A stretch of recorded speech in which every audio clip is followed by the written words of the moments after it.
So how do you feel about the carnivore diet? Is this going to be for the rest of your life? Is this going to be just a fad you try and you give up on? Or not give up, let's say you lose weight, you're like, oh, I like it. And then you're like, I want fruit here, and then I want some broccoli. I don't know why anybody would want broccoli. I do enjoy the taste of broccoli. With a lot of ranch. No, always have liked it plain, ever since a little kid.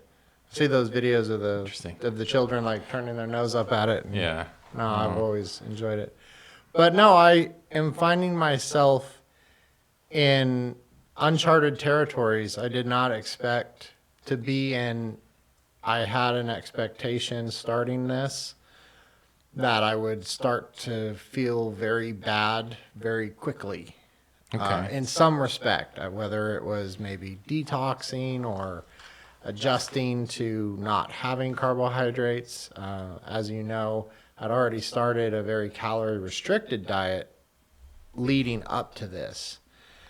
But How do you compare those two? well, the first thing I'll tell you is when I look at a calorie restriction diet, I feel some kind of repulsing effect, like magnets turn the wrong way. Right? And every time I watched something on the carnivore diet, it was very much like touching me. So that's wrong word. Speaking to me, I felt it speaking like to me in a very deep sort of way. And so, anyways, I was down probably under 100 carbs a day on out, easily. So still really low carb. Still really you want a low. low carb, low calorie diet. Right.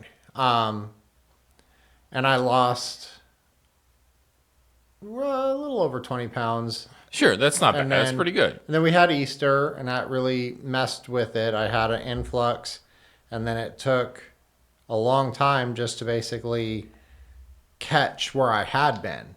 Yeah, see, it's not supposed to be that way. You're supposed to be able to eat on the Easter and not have to, spend another week and a half trying to get back to your 20 pounds lost. And actually, the guy that you've been telling me about kind of addressed an issue like that. He talks about it coming out of a fast where it's not as important how long you fast as how you break it.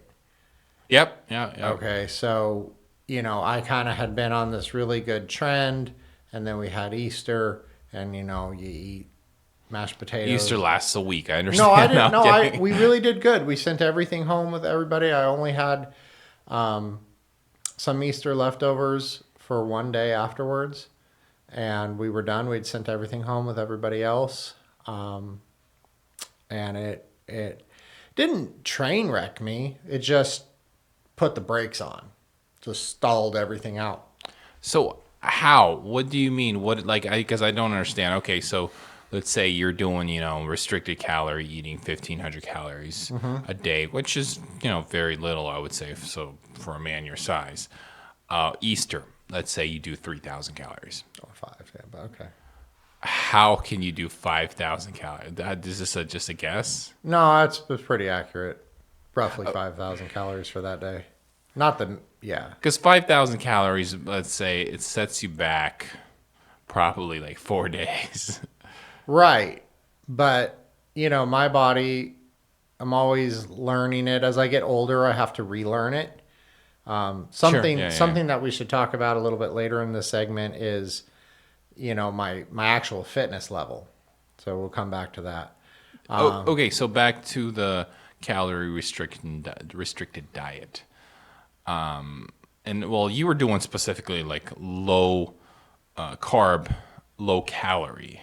Low carb, low calorie, high, focusing on, I was wanting to get my protein macro in to minimize any muscle loss.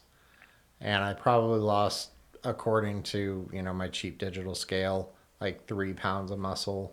Yeah, I wouldn't really focus on that, but let's focus on your strength, right? Right. And your weight, I guess. And not much changed. Okay, now compared for the what you've been on the carnivore for about a week now. A little over now. Okay, Realistically, Yep. a little over now. Yeah. Okay, so a little over a week. How do you compare the two? Okay, so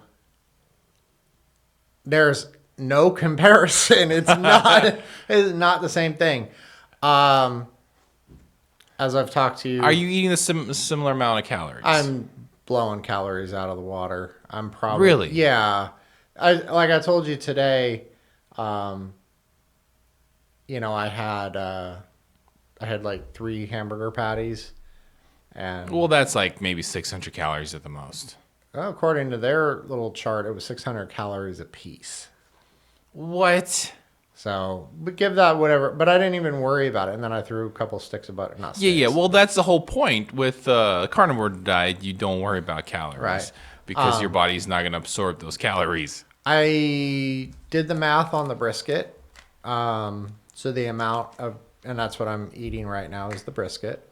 For a couple of reasons we can talk about later. But the point being that with the eggs that I eat in the morning with the brisket and then the brisket that I have later on in the day, it should be landing in 2,500 calorie land. Okay, so still in the really reasonable range. It's reasonable. I'm getting substantial amounts of protein.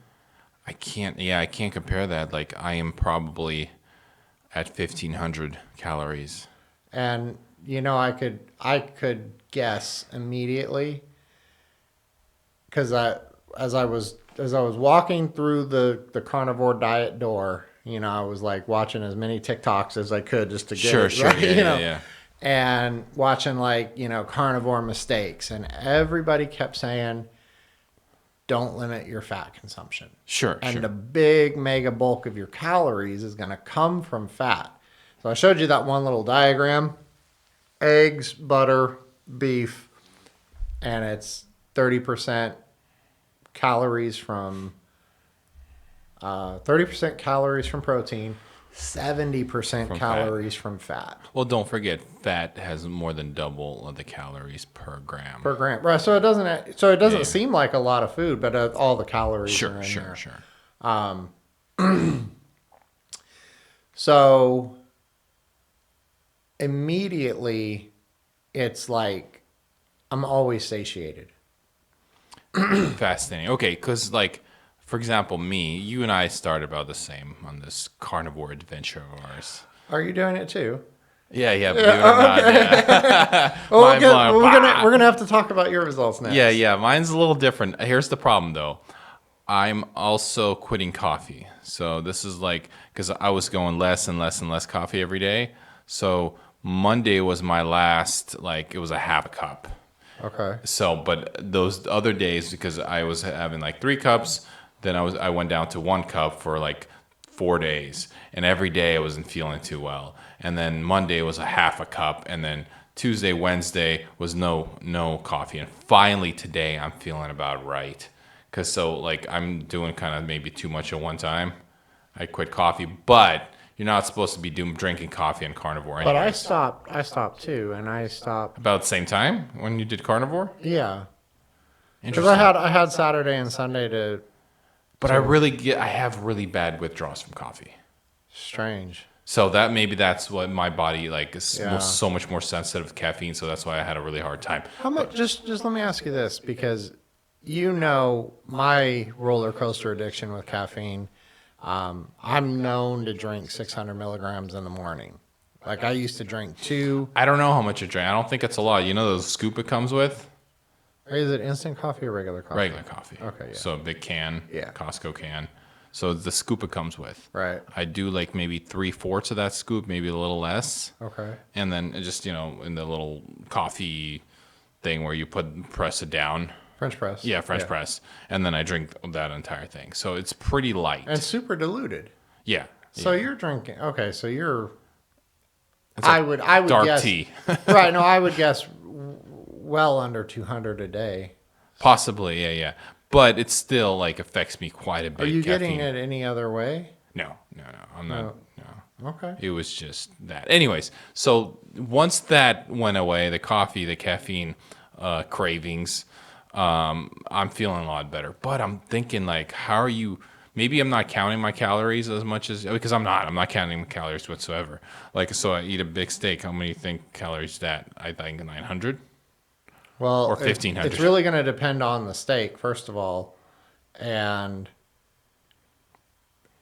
if it's because it's plain. We're talking now because we're not adding anything to our meats. It's literally Yeah. So like, I eat a bunch of little probably a half a pound of ground beef, a little Right. more, maybe 3/4 at the most. so Like, right. So half a pound of ground beef. and then maybe 4 eggs, and I can't eat anymore. I just feel sick. I'm looking at it, trying to like, oh. What's the fat ratio on the beef?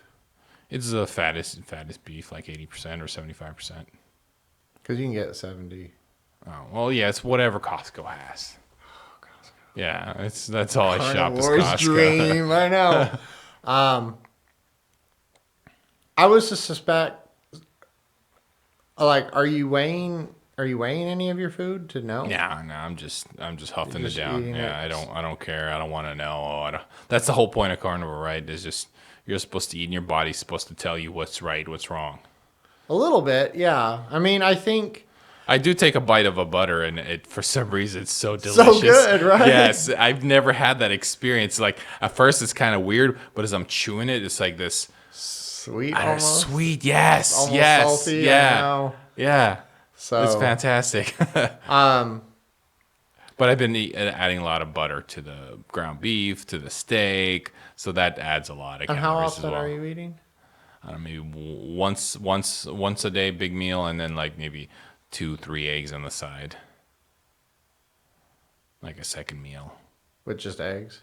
Yeah, So like hard boiled eggs because they're quick and they're. No, I think so I'm not doing that approach. You're doing one meal? So I'm in 2 meals a day right now. Yeah, that's where I'm at. 2 meals, about 2 meals. But my first meal is a lot like yours. It's like I eat eggs in the morning with beef. I make some kind of like beef hash or scrambled Oh, I egg. got you. Yeah, I usually don't eat till 3 or 4. So then I might have lunch, which is really just like snacking on beef. Sure. And then I go home and have beef for dinner. Oh. So I think if I had to take a wild guess where you're at, I would say you're eating too many eggs and not enough beef. No, I'm not eating that many eggs. Like sometimes when I'm like today, I had no eggs. Not. I'm not saying you're eating too many eggs. I'm saying your balance. Okay, Like you're eating eggs and then you might have eggs as a snack. That's what you said. Oh no. I would eat a steak and then like 2 eggs for a snack like later, like 2, 3, 4 hours later, or vice versa. Have some eggs in the morning or in the morning-ish, like noon, 1 o'clock, and then 4, 5, 6 o'clock I'll have some meat steak. I think you or need ground more, beef. I think you need more meat. The thing is, I can't eat like I'm like ugh, like right. Really? Yeah, I'm like I got home today. Like it was a pretty busy day. Got home like at 4:30 or something, and I wasn't really hungry. I'm like, but I know I need to eat. So I made ground beef, and I only ate half of that, and that's with a bunch of butter, and that's it. That's all I ate, and I don't want to eat. So maybe you're. So one thing was, that you're going to have to relearn your signals. Yeah, absolutely. I'm thinking the same thing. And two, you just said you don't want to eat, but you force yourself to eat. Well, don't do that. Then maybe the problem is.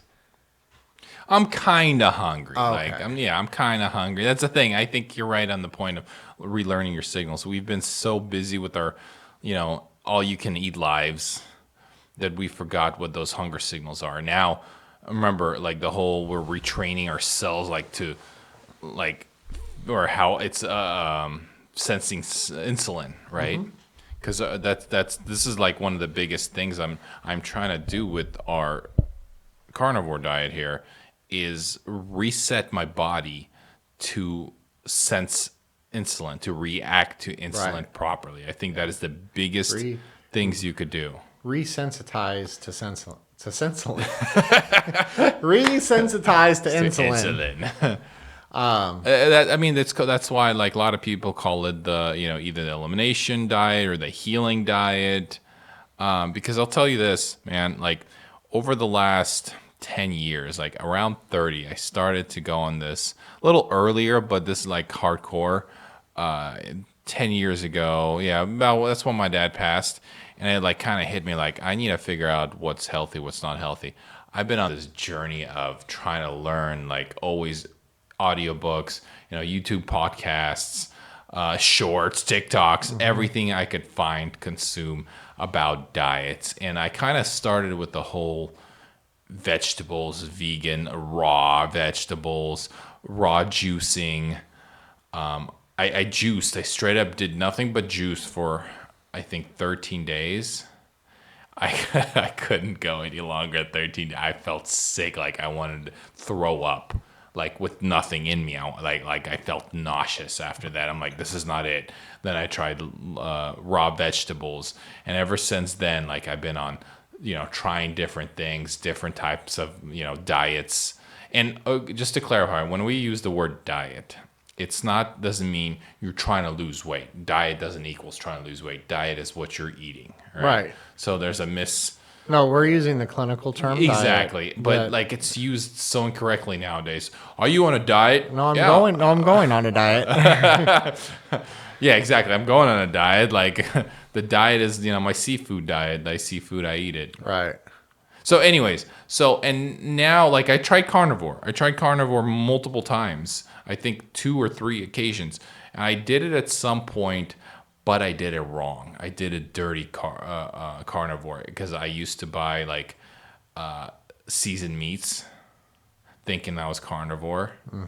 I did a lot of heavy whipping cream, thinking it was carnivore. It's like the. I could pound down heavy whipping cream like it was No, I think a there's soft drink. because butter and heavy whipping cream are almost the same thing. And that's what it tastes like when I take a bite of butter. It tastes like heavy whipping cream. But I can't that's like I take a little bite. That's all I can. But heavy whipping cream, I could pound it down. Side note: have you ever had cultured butter? What is cultured butter? It's butter that has had a little fermentation time, and so cultured butter is so it's sour cream butter instead of sweet cream butter. Comes out tasting like Parmesan cheese, mild. Interesting. So it's hard to find, harder to find, anyways. Anyways, but we're doing strict carnivore. We're sticking to beef, eggs, butter on top of everything, and salt. Yeah. Ooh, how about seasoning? Like in a can. I really like the seasoning, steak seasoning. I see this because I've always had some issues with foods. Kind of like the lactose intolerance. I do much better when I cut out wheat and gluten. And I don't mean like I lose weight, I feel better. Right? Like nothing sits me down like a bowl of pasta. Like Wait, but okay, so pasta, the food will not how I was going to say mess with your hormones, but it kind of does mess with your hormones because it elevates insulin. Once insulin's elevated, especially if you're insulin resistant, you have so much insulin in your body. Like remember, when you're insulin resistant, you have a lot of insulin. Your body or your other hormones react to insulin. It's not just the gateway to fat. It's everything else. It Right. affects everything else in your body. So, and I'm glad you brought that up because the second biggest effect that I've seen, I have a lot of anxiety. And it's really subsiding. And you bringing that up as far as insulin being, an activator, a protagonist, so to speak, of all these things. And one of the big things that it activates is your like adrenaline and your fight or flight cortisol goes up. So when you get this big spike of insulin, those hormones go up. When you stay in high levels of insulin, those other things stay up high too. And then you couple it with 600 milligrams of caffeine in the morning. Oh God. Right. It's a just combination for disaster. How's everybody functioning every day, right? More coffee. That Exactly. Do you know that the carnivore diet is probably one of the best diets for somebody that with mental disorder, like bipolar? And that has a lot of history in, the way ketogenic diets really started off was treating Right? epilepsy. Exactly. So, And now, like, for bipolar, you're just getting fed, some sort of pharmaceutical drug. I mean, I guess you can't patent keto, so. right. So, no, there's a lot of things that it can help treat. But one of the things I'm excited to see is, if this continues to do well for me, because I am still early in this trial. Sure. We haven't even passed 30 days. Like, right. Yeah, let's do 30 days, see how we feel. But it's going to be interesting because then you can add one thing back at a time. I honestly had never thought about cutting back all the way down to such a basic, bare minimum. Right. Yeah. And then adding back one thing at a time and seeing if that causes any type of reaction. And the other thing that's hard in the standard forms of elimination diets is, without getting rid of everything, if you're, getting reactions to a couple of the foods that you're eating, even though you've cut a few out, you might still have symptoms and you say, okay, I cut that out. That didn't do anything. And it's like, well, you don't know. How would you know? Because these things are still aggravating you. This was aggravating you. Just because you cut this out and these things over here are still aggravating you, you don't notice any change. You're going to have to get rid of everything that's aggravating. Hold on, clarify, because I know what you're saying, but so let's take a person's regular diet and includes a plethora of food. Whether it's apples and bananas in the morning with oatmeal, and then lunch is bread and pastrami and mayonnaise and mustard and a whole host of ingredients that are in that, and then dinner is pizza and that has macaroni and cheese, right, and all these additives in the meat and all these things, and then you have dessert, maybe you have some pie, I don't know. So it's just a plethora of various foods. Now, out of that whole diet, maybe wheat is aggravating you. Maybe you have a problem with cruciferous vegetables like broccoli, and maybe you have a problem with eggs. Maybe you have a problem with eggs. And you'll never know. Right. So if you have a problem with those three foods and you're eating all these other things, and let's just say for the sake of the argument that you don't have any problems with any of the other foods, but you got these three.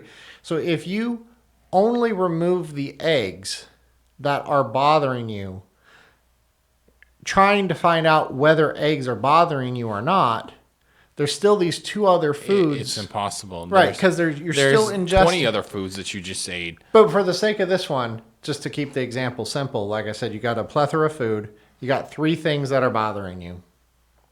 And you're trying to find out which one it is. Yeah, you eliminate one. I see what you're saying. If you eliminate the one thing that's aggravating you, but you're still eating the two others that aggravate you or you have some sort of reaction to, and you take this food away, these two things are still aggravating you. So you're going to say, I didn't see any relief to my symptoms. Obviously, that's not the problem. So you add it back, you take one of these away, and you're never going to find it out. So this is interesting to me because I will be able to, if I want, or if I'm that disciplined, but I could add a thing back and see if that aggravates me. Because right now, this isn't bothering me at all. No stomach issues. I thought it would be. It was really funny because we had lunch today, like I said, and I'm like, isn't that just going to be like a brick? Who said that? Steven. Oh, that's the biggest thing. I just heard, I think I shared it with you. It was a TikTok where the guy is all, I ate, or he was 40 pounds overweight or something, or he was overweight. And he said, of everybody, my friends, my family, one guy mentioned it. Hey man, you're looking a little unhealthy. Nobody said anything. Him eating the standard garbage diet that everybody eats. Nobody said a word except one friend mentioned something. And then after he started going carnivore, he lost 35 pounds. He's feeling better than he has ever felt before. Everybody's criticizing him about his diet, that he's doing it wrong. He's going to get a heart attack, this and that. It's the lack of not even understanding. It's the lack of I don't know. I don't even know what it is, because lots of people are so like scared of it and don't understand what it is. Right, and I know exactly what you're talking about. So It's like is it the whole the monkeys with the bananas and the ladder in the middle experiment? No, I don't. All think, the monkeys are beating the guy for no reason. one, I think there's a lot of misinformation, and two, I think it boils right down to the fear of the unknown. I had never heard about this style of eating before. I mean, I understand that it's been around for a while, but the concept of it was not introduced to me until very recently. And so then you had some other people that are bad examples. Liver King. They were Of these steroid king, right, of these things. And I think people, it's very easy to believe bad stuff, but my wife came to me last night, and it was for the first time, because I've been just kind of like doing this on her peripheral. She really hadn't noticed anything different. So you didn't really share with her. I didn't share it. That's either. an interesting experience, right? But I did. I do like, she puts her arms around me and she's like, "Wow." Like, that extra little. Yeah. I could touch my arms. Yeah. So that she's like, you can see the light come on, and she's like, "When was the last time you had a vegetable?"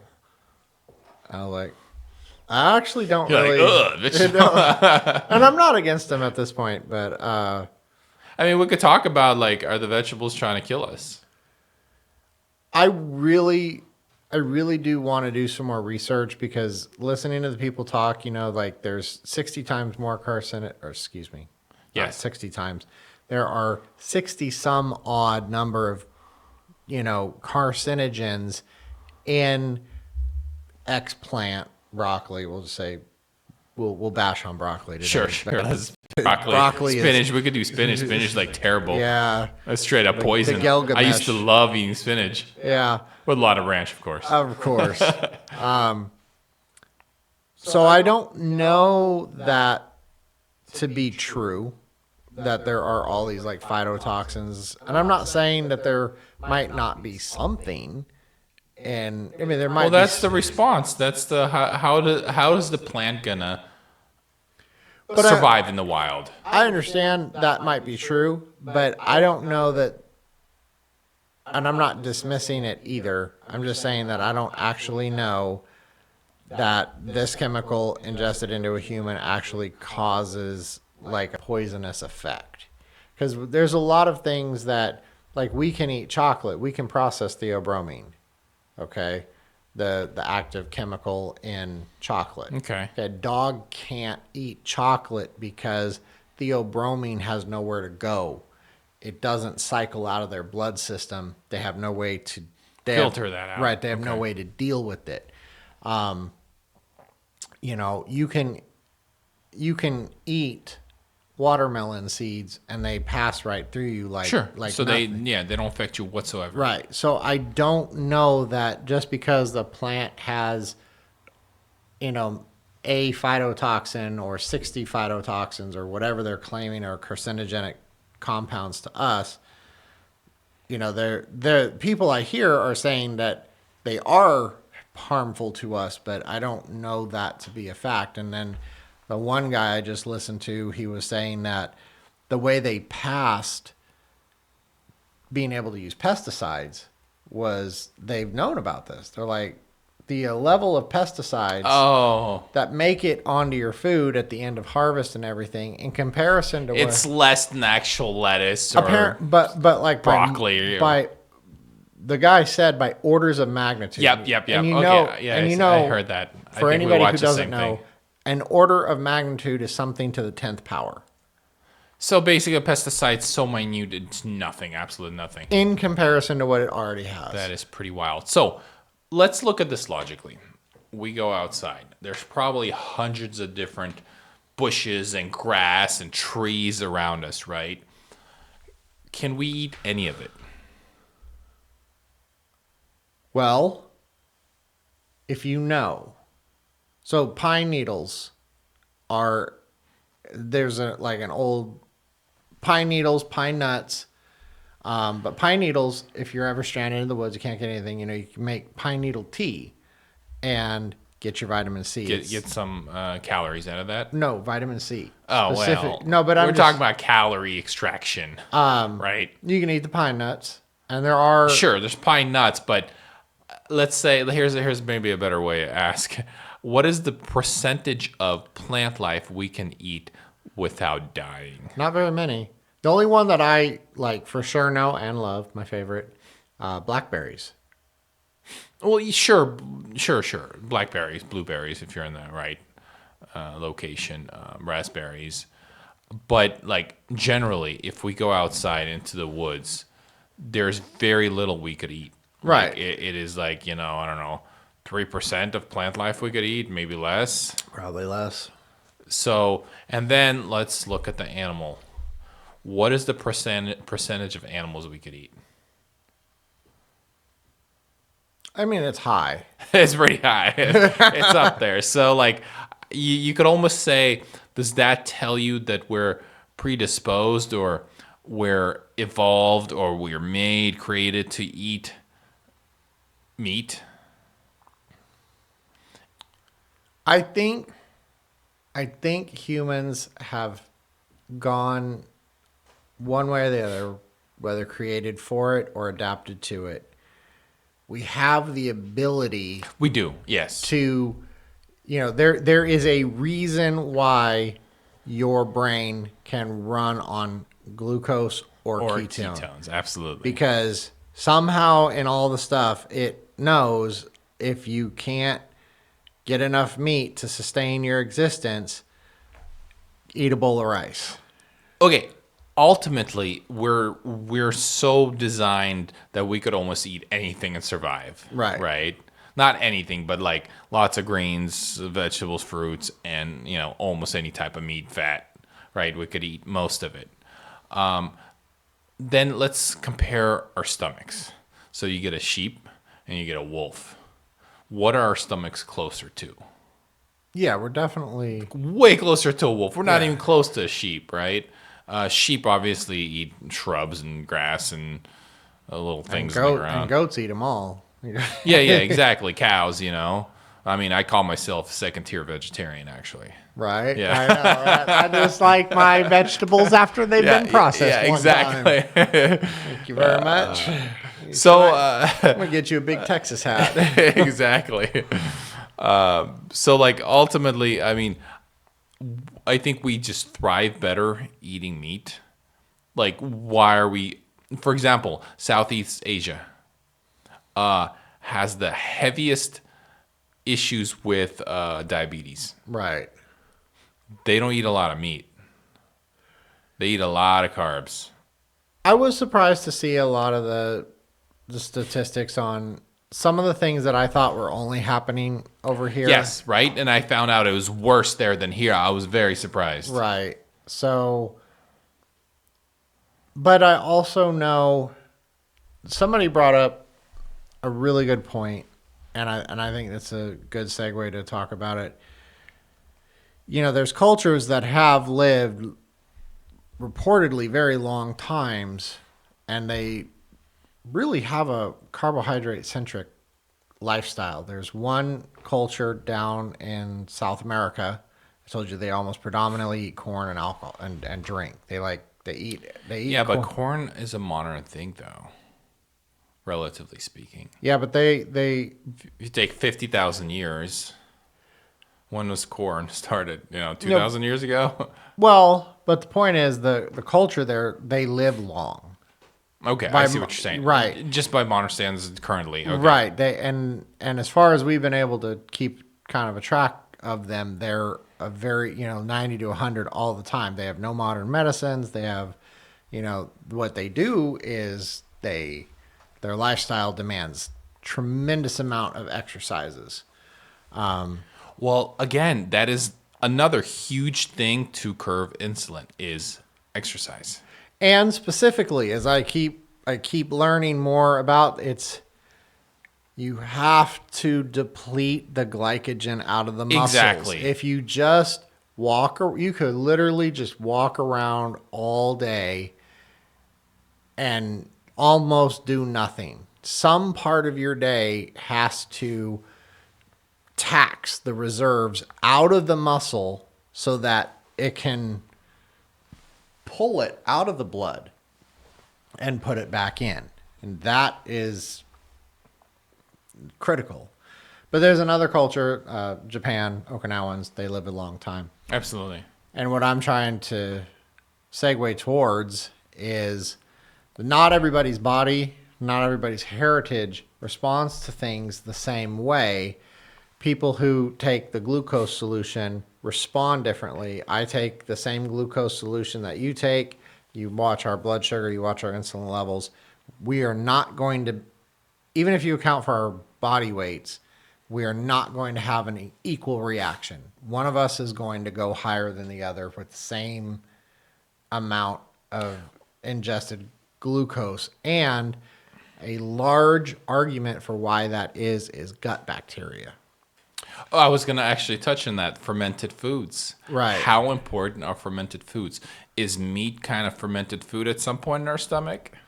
Well, a lot of people, and I'm curious to learn more about this because there's Fat a lot meat. of people that talk about like you make a kill and you can dry hang it and leave it and just go get it whenever you want. Like no refrigeration necessary. And I'm like, botulism does not sound like a plan.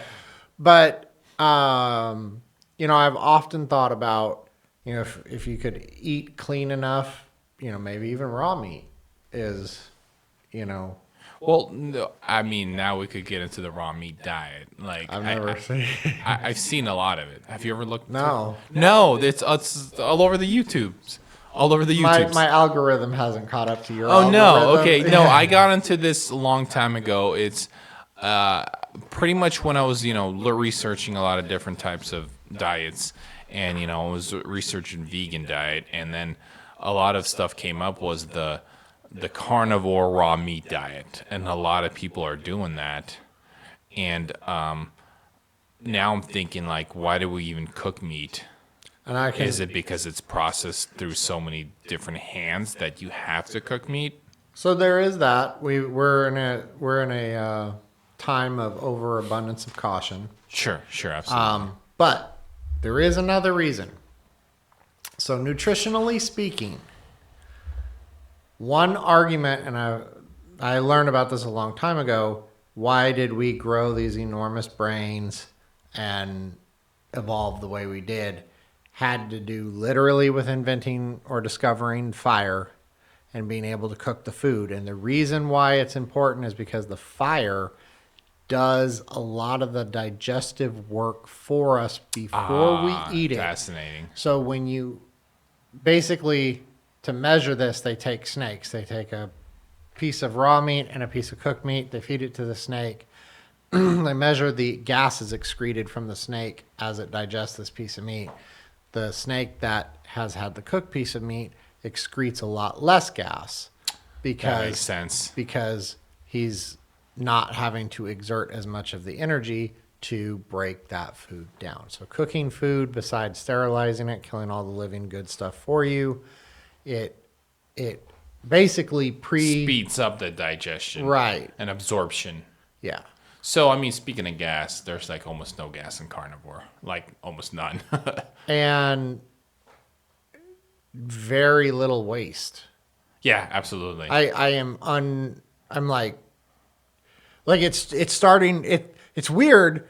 It Like, is, isn't it? It's like, it makes sense. I actually think about it and it's like, no, this actually makes sense, but it's still weird to eat a big bowl of food and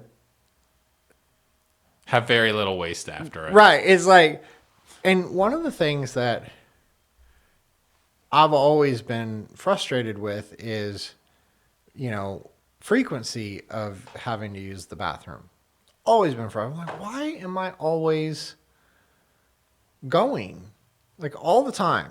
Morning, for sure. Usually again in the afternoon. I've never had that experience unless I'm really eating a lot of fruits and milk. No, mine were normal enough. No issues. I'm not having a bad experience or anything. Just a ton of volume. Well, okay, I'll tell you this. When I was younger, like, I don't know, my teens, late teens, I would go maybe twice a week. Really? Yeah. So when I started going like regularly every day, that was really weird. I'm like, oh, I'm going a lot. Yeah. Okay. And I was skinny. I was kind of a chunky kid. Like, not chunky, but just, a little plump. Right. My late teens, I slimmed down a lot. Early 20s, super skinny. Just like, everybody else almost. But yeah, I would go, twice a week. That would be normal. Strange to me. Yeah, but on the carnivore, it's very similar. Right. No, it's bizarre to me because that's what I've noticed is my system has been, 40, almost 5 years now of a very regular schedule. First thing in the morning, guaranteed, right? That's without a doubt. What am I doing first thing in the morning? I'll be back. Mine was on and off, Yeah. But, and then, again in the afternoon, and if not, maybe at night, maybe both. And so it's weird because I wake up in the morning and I feel like my system's priming, like it wants to do that. But it's not happening. and it's, I don't need to. So you're actually experiencing way more than me. Because again, I've tried this before. I've had all these experiences. So it's not very new to me. So it's very interesting learning from your standpoint. I don't know, like me, I'm telling you, like I could almost eat anything. It's just always the same. So it's very, very interesting hearing from you. I wanted to cover another thing, fermented foods. Mm-hmm. Let's go back to that. How important is the gut bacteria that builds up from fermented foods? Can we even build up a proper gut bacteria from fermented foods? That's talking about vegetables and fruits. So I don't know. The real answer to that is I don't know. I don't know if your natural biome is strong enough. You take a probiotic, if those probiotics go in there and be I like, even eaten anything other than sand. yeah, like Sawdust. or am I just sending billions of souls to die in my Yeah, right. Arm? Hey, army, enjoy this one. I feel like people, and I, as a kid growing up, took just an unfortunate amount of antibiotics. Ooh. And I was young, like before 10, when most of it happened. So really. Were you a chunky kid growing up? Yes. Okay, when did you get skinny? Never. No, I got really thin when I was 30. Really? Yeah, That's up there in age. So it's not like the usual 18, 20 year. And I had gone towards it for about, I want to say maybe like 3 years. And then I was really in a state of like homeostasis where I was just totally at 167 and I didn't move. Like I just held 167 and I was that weight for well over a year. Okay.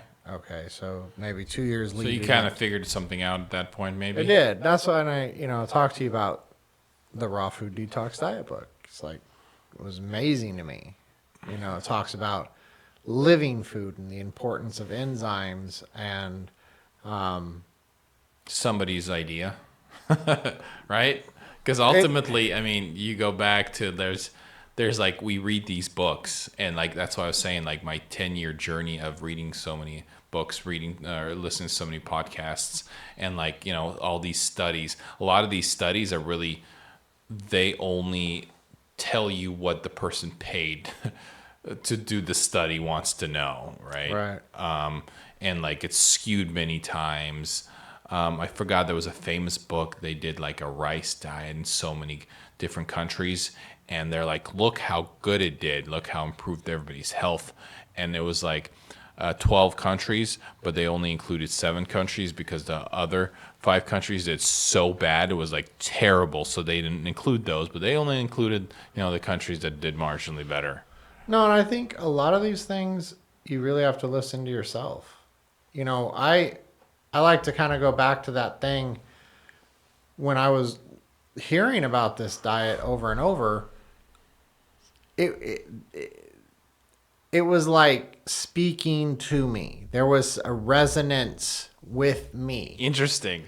Because You it's know, kind of weird. well, it's like what I've been saying about, you know, when I remember we talked about, like, okay, the 3 carrot choice for feeding your child, Yeah. right? Okay. And I bring that out, I bring that analogy up all the time because there's something inherent, you know, it's good. You know that the one choice is better than the other 2, and you don't need a scientific explanation. You don't need anybody to tell you out of a textbook. You just know from a place inside of you. It's like instinct. Right. And it's better than instinct because instinct is just reaction, right? This I see. It's like a this is knowledgeable instinct. right. This is like wisdom almost. right. And so that's Instinctual wisdom. right. So as I was looking at this, it was speaking to me on that level. Like Interesting. I'm so much different because like mine was more logical. Because I told you I've tried this 2 other times and I kept failing. I kept giving up or adding more, you know, more vegetables or fruit and you know, more junk food and so on, and just kind of went off. But this time it's different, and I'll tell you why. Because I learned, the last book I've learned is kind of the last piece of the puzzle was Why We Get Sick. That book I recommended to everybody. And it explained to me how the body works, specifically with insulin resistance, and what that, you know, actually means. Does it mean to be insulin resistant? And like, we've been feeding so much garbage into our bodies for so many years that you have to almost, you know, go on this elimination diet, like this hardcore elimination diet. And okay, that at least that's what I thought it was more. But now I'm looking at it, maybe it's not a hardcore elimination diet. Maybe it is just a really good diet. yeah, maybe it's just what you're supposed to eat. Yeah, exactly. And you know, I was kind of wanting to go back to my experience because you're talking about everybody. You do this, and it's like everybody's got some fucking taboo about it, right? Right? So- Everybody. So my wife was like, she was really concerned because last night, literally, Is this the first time you told her? well, I didn't even tell her. It was when she kind of came up. She's like putting it together, like, when was the last time? Oh, you did this? interesting. Okay. Right? And she was like, well, you just can't get the gout. And she's That's what my sister right. said. and she mentioned something about in the past, because I'd kind of teased her with it, like, I'm thinking about this, and she goes, "Oh no, you have a heart attack." Yeah, And, I heard that too. and so then today, you know, I'm having lunch. I broke it to my bosses and my coworker, and because obviously we're out to eat, and I have to order and you know, burgers, and not burgers, burger patties and butter. And You should have just said you're trying to gain weight. If you said that, people was, oh, okay. yeah, right. No, I don't lie very well. And I know, right? I'm trying to get the bypass surgery, so I need to gain more weight because Yeah. the doctors will prove it. I bet you that would have flew. Everybody's like, okay, yeah, it makes sense. Oh, you know, it's stupid, okay, but So, you know, so my one boss, he starts goading on me really hard. And he's like, you know, all these things.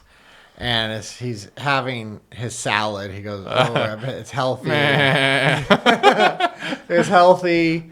I'm like, you know, as you consume it with all the seed oils. And here again, I'm not actually trying to put down Because, right before I was doing this in my calorie restricted portion, before I started making my own salad dressings out of avocado oil, and I was very happy because, one, I was saving a lot of money. Salad dressing's expensive in comparison Sure, to sure. making it yourself. And I was like, why wouldn't you just make...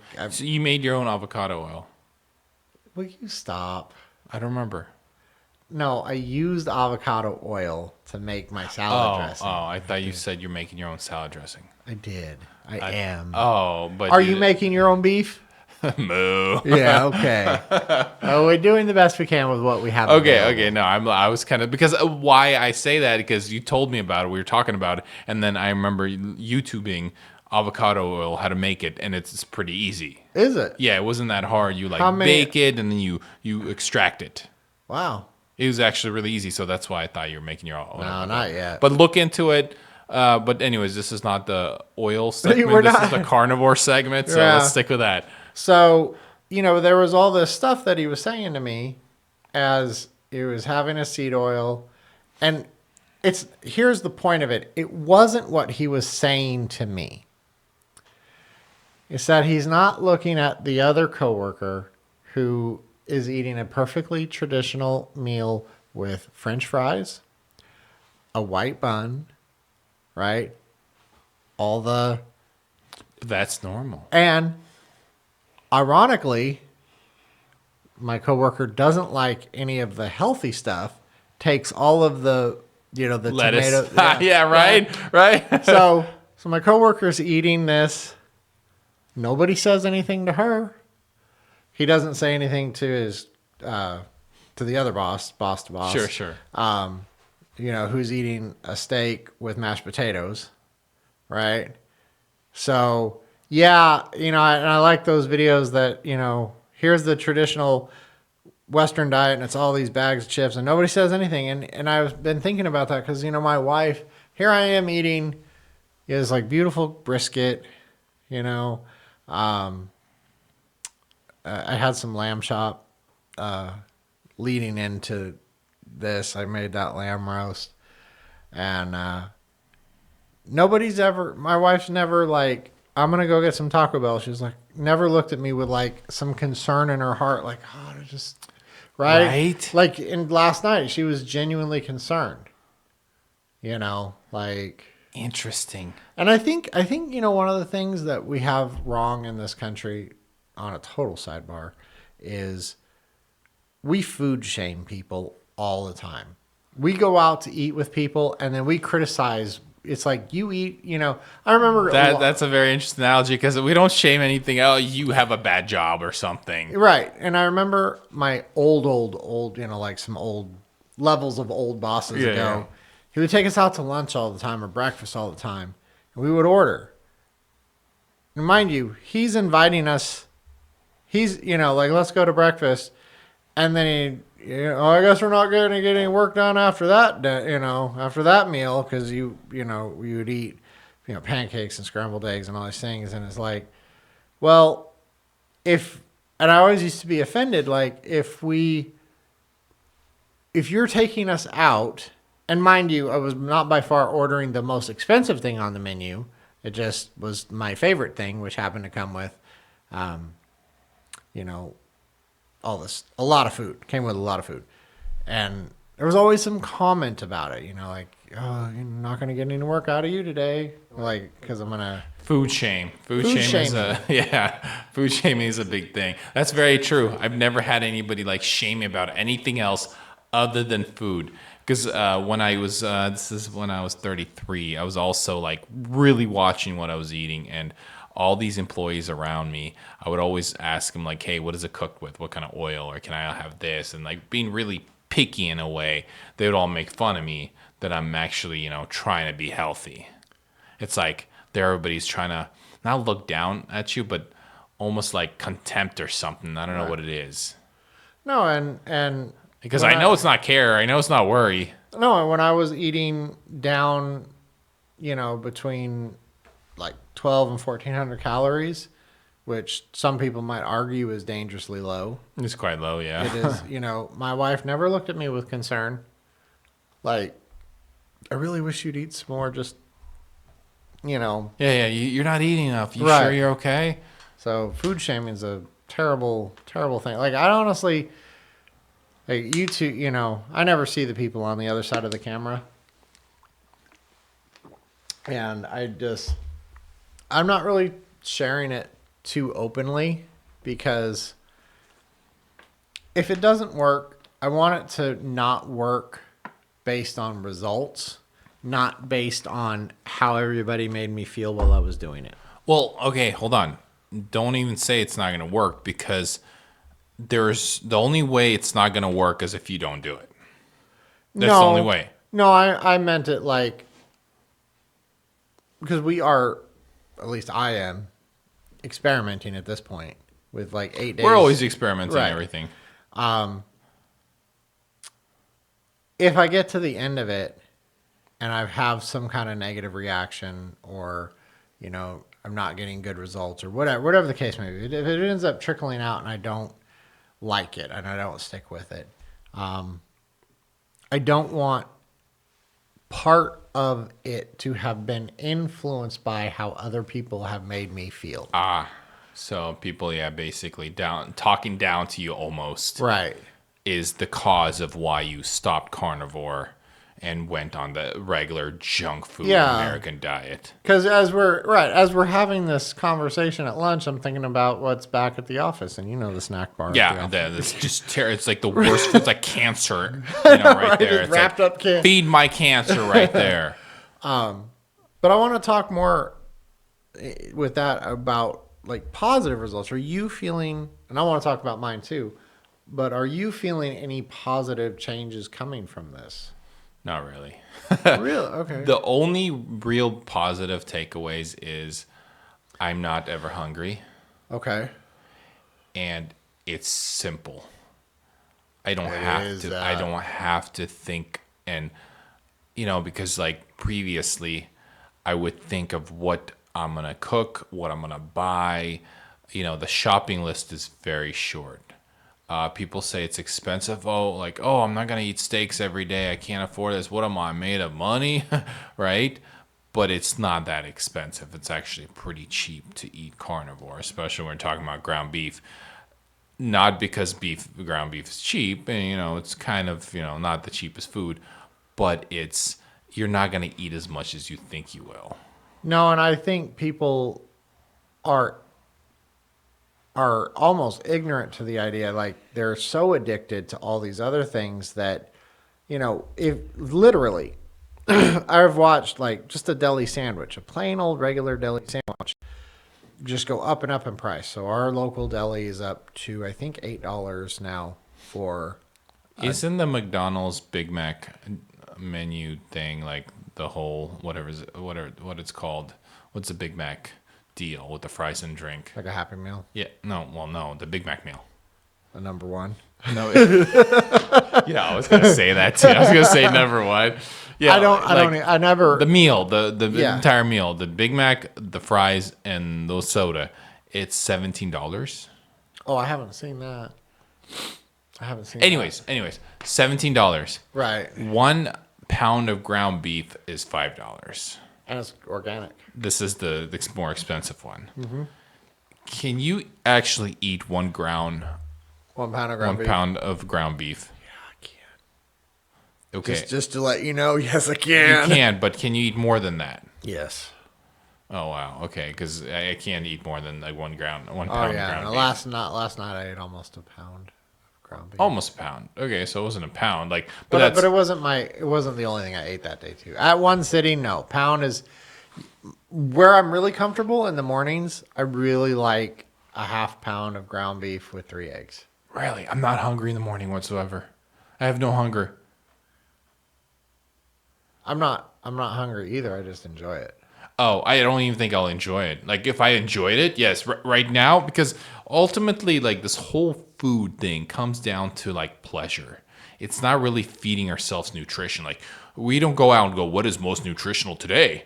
let me put this that combination. should be the only question. Right? Like, that should literally be the But it's only not. question. It's what makes me feel good. I want to eat it. And not makes me feel good, my body, my It's temple. this right here. What makes my, My pleasure. tongue, yeah, exactly. And then, the sugar's hitting my, what's it called? My brain. Yeah. Right? So, anyways, now it's like, I am eating for pleasure, but it's meat and eggs and anything that's in that realm of carnivore.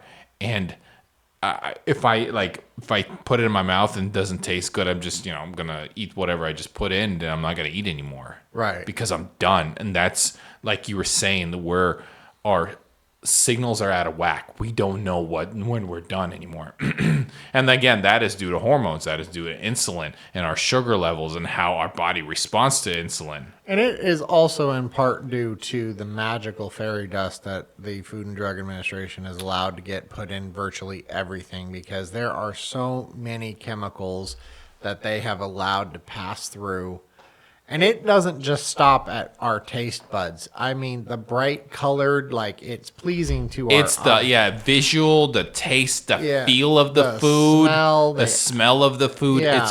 It's straight up an engineered drug. Yes. It's not a food anymore. There's no nutrition there that we're trying to get. Right. Where it's straight up a drug now, and like they're marketing to the kids. I just found out I think just yesterday.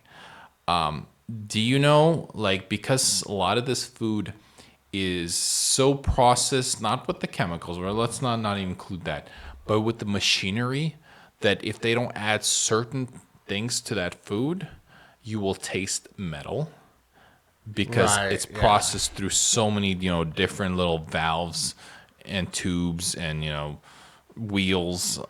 Right. So, for example, it's a video I just saw yesterday, and it just hit me. I'm like, I can't even imagine how much of this food, like cereal, for example, they were talking about the flakes, whatever they're called. Cornflakes. Thank you. Sheesh. Cornflakes. And they were at this facility, and they got to taste cornflakes without salt. And the guy tasted and like, this tastes like metal. And he's all, and that's we add salt to it, so the metal taste doesn't show up. So that's just like a little snippet example of what these processing companies do to eliminate certain tastes from the machinery itself. I wonder how much machinery oil we eat from all that garbage. No, and that there's like legit food tasters, like Ben and Jerry's, if I'm not mistaken, is who Sure. I'm actually recalling. They taste their flavors. The actual flavor taster, the guy who's Mr. Tastes he eats the ice cream out of a gold-plated spoon. Fascinating. Because he doesn't want the metal spoon because if you've ever licked just a metal spoon, it has the flavor. Yep. That's why all my spoons are silver in my house. No, I'm kidding. No. I only eat off of glass silverware. I have copper. Plastic silverware. I don't like that metal taste, so I have plastic silverware. I don't know. Plastic's any better. I don't know. Can we taste the plastic? Like, is plastic really affecting us that bad? Because when, after reading this book, Why We Get Sick, like I learned that our biggest culprit is our food, what we put in our mouths. Our second one is either lack of activity, physical activity, or the chemical environment that we live in and we feed off of. No, I think as far as it goes, there's air pollutants, water pollutants, food pollutants. Those are like sort of the big three. Sure. And then next to that is got to be plastic, because it is literally everywhere. You sit in your car, you drink out of it, you wear it, and polyester we're putting in our bodies absorbing. The shampoo we use, it's been sitting in that plastic bottle for 6 months or whatever long. I don't really use shampoo. Well, okay, maybe you. No, but generally, the toothpaste, even the aluminum cans that have water in them, they're still sealed with plastic inside. They're not really aluminum. No, that's the vessel, and then they coat it. Exactly. That, like, I remember I was like buying aluminum canned water. I'm like, oh, it's fantastic. And then I learned it's just coated with the plastic. So you're not It's getting still- I away know. from this. No, like, you're not. They just put that in an aluminum can exactly. and charge you more. Exactly. Make it look fancy. Consumerism. No, but I think because it plays into this, the plastics in particular, they leach off industrial estrogens, and there's Well, okay, again, in that book, it talks about how the plastic affects not estrogen, insulin, and how your body absorbs insulin and insulin resistance, and how the plastics affect that process. and they also, and a lot of those things keep becoming cyclic because the estrogens that you get from the leached out plastic containers of the polyester you're wearing on your clothes, they make you more estrogenic, and usually in men that results in weight gain. Sure. Then those plasticky chemicals get stored in the fat. Yep. Exactly. As you put on more fat, you become more estrogenic, and that just keeps playing into the negative feed loop of That's exactly that's like the whole thing of it's a loop, but it only gets worse, and when it's worse, it only gets worse. Like, it's so hard to reverse that. No, you have to. So again, carnivore is the only solution I see so far. And then, like, I'm sure you and I both learned about what fiber does in your stomach, and how it's actually not really good for your how it goes through your stomach lining, and what it does to stomach lining, and how it like collects the fiber. And why are we eating something that our body is not designed to absorb? Yeah, I'm really having some mixed reviews about the whole concept because I used to, my whole thing, I was going a lot. We'll call it number 2. And all my life, a lot. Once a day was rare, and I would eat and I would feel like food, and then some time would pass, I would digest, whatever, eliminate. I am amazed. Like today, I had these 3 big hamburger patties, and I literally felt no bloat. I was gonna ask. That was my next question. Do you feel like, ugh? No, I literally feel light, and like you remember bodybuilders do vacuums. They really Yeah. like I'm able to do that again. Interesting. I told you I was able to tie my shoes in the car. Well, I don't know that. Okay. Like, I'm like, why not? So let's talk about a couple of the positive benefits, because I know we're gonna have to wrap this episode up. Major takeaways. First one is this bizarre not getting hungry thing, and I was talking about this today at lunch with everybody because they were all super curious. So what do you Really? And they're like, let me tell talk you, shit, but they're all curious. No, they asked about it and then they talk shit. Oh, okay. Yeah. Like, oh, now that we got it up. Yeah. But the weird thing is, I have fasted for 2 and 3 and 4 days, where you get really hungry and then it passes. Sure. Right? I've been hungry and I've eaten and I've gotten satiated, right? This is a new and different experience for me, because what it is like is I never get hungry. Right? It's always, like you fast, right? You get really hungry and then you kind of get over the hurdle and it levels out. Okay, so let me intervene there. I'm kind of in the same spot. I don't get hungry, but it just feels like it tastes good. And then it just doesn't after I eat so much. Right. I'm actually, at this point right now, I'm actually like cutting myself off at a certain point, because it's not tasting good to me. Like some part of me must really want this. Interesting. Wait, you're saying it still tastes good? I do stop when it's like, okay. Oh, okay. I'm very different. Oh my gosh, it's such an I interesting had experience. I had one meal where it got that way. I had the whole pound of ground beef and 4 eggs. And I was eating it and I ate all the eggs off of it and about half of the beef, and then I ate a little bit more. That's kind of where I was. And then it was like, no, I'm good. And that's where I kind of realized 3 eggs 3 eggs, yeah. and about a half pound of ground beef. It's super enjoyable, and I love breaking the yolk open over the ground beef. Yep. It's just like so good. But I'm like, that's kind of like the one meal for me, though. No, I definitely eat again. I at least have one other meal. And it's, lately I've been having the brisket, which is just Like I would have a half a meal and then a meal. Right. That's kind of where I'm at. Last a week and a half.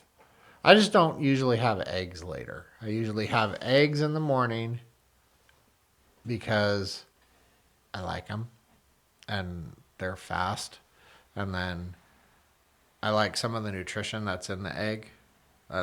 There's a reason specifically that I want to keep that. And then at night, brisket. So that whole, it's really, to me, it's bizarre. I've never felt like this before. If this diet does nothing else for me, it has given me a very new experience in my life of this, not getting hungry. I don't wake up, go an hour, 2 hours, 3 hours, 4 hours, and feel the hunger, building and all. I can just never actually get hungry. And it's a sensation that, I get mental cues. I was gonna say, do you get cravings?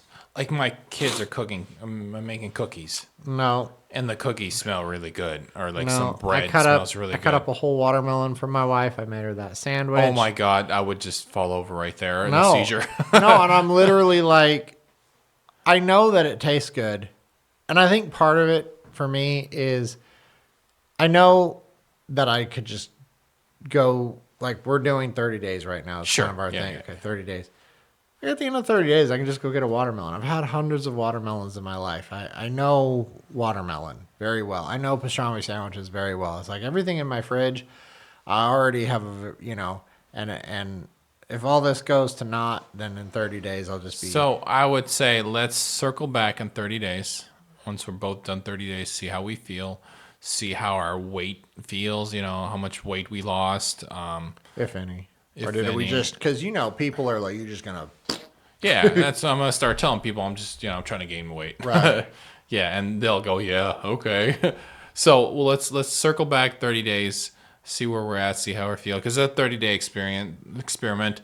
But ultimately, I'm going to say after reading this book, because this was the final piece of the puzzle, as they say, for my whole understanding, why I have to not only do 30 days, but keep going as long as I can. And then, like you said, introduce one thing at a time. And I'm going to go to where I need to be, where my body says, okay, you're not losing any more weight. This is your ultimate, weight. Because I think at some point you cannot, because of everything you and I learned, is your body will keep losing fat or eating fat, its own fat, until it's optimal. Right. Right. It has your version of optimal, not the Exactly. not the magazine's cover. Exactly. Of optimal. Exactly. Because all these diet fads, I guess you could say, or the restricted calorie diet, all these you have some sort of control.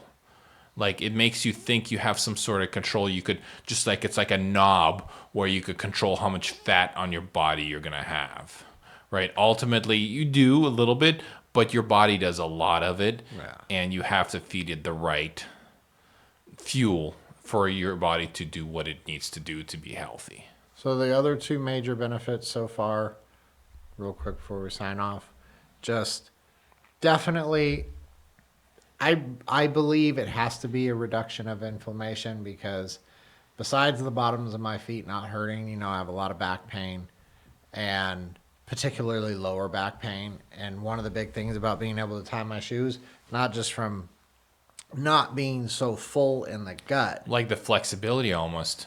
the flexibility. Interesting. And my back doesn't hurt because there just get to a certain point where, my back would really hurt. The other one, we talked about already a little bit, but just the I'm not having like mental clarity and I'm not having like super memory or anything like that. Right now, what I'm experiencing is a super reduction in anxiety. Like Fascinating. Like See, the that's whole, so interesting the to me. whole this all day. I hear the phone ring and you're like, oh my god, Yeah.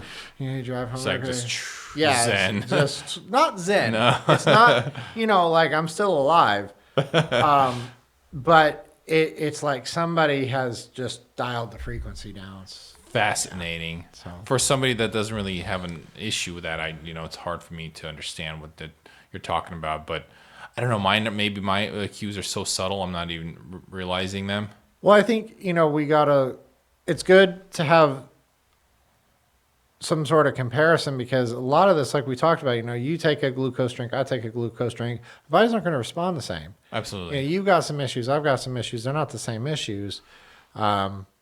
We're using something to treat, it's like glue, like I'm gluing down paper and you're gluing down wood.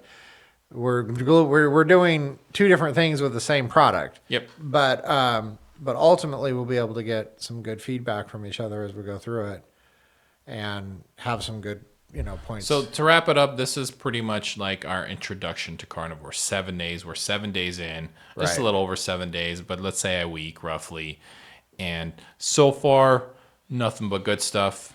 I am down. Last time I checked, what did I show you? 3 pounds? Or was 3 it pounds in a or week. 4? Yeah. I don't want to know. So You don't want to know? No. So Oh, because you didn't weigh yourself? No. I told you I'm also down 3 pounds, but it doesn't. It's again every diet I try, it's kind of like that, and then it weans off to 0. Anyway, so this is our 1 week check in. We're both down 3 pounds a week. Let's check back in 30 days, and we'll say, hey, are you going to continue or not? And then we'll see what our weekly weight loss is at that point. Okay. And if you jump off the train, though, you're going to have to bring it up. You can't. No, 30 days is that's the minimum amount You of time. get 2.5 weeks or 3 weeks. Honestly, I You don't. come I don't think, here for 'cause your proper food shaming. Exactly. No, absolutely. I'll give you all the points to do so. Because like I said, I tried carnivore before. I didn't understand it as much as I do now. Now it's like all clarity, like why you have to do this. It's not just a fad. It's not just because it works. I mean, it does work, but there's so many other benefits, and that's it. There's no other answer to it. I think this is the ultimate. This is the way. All right. All right.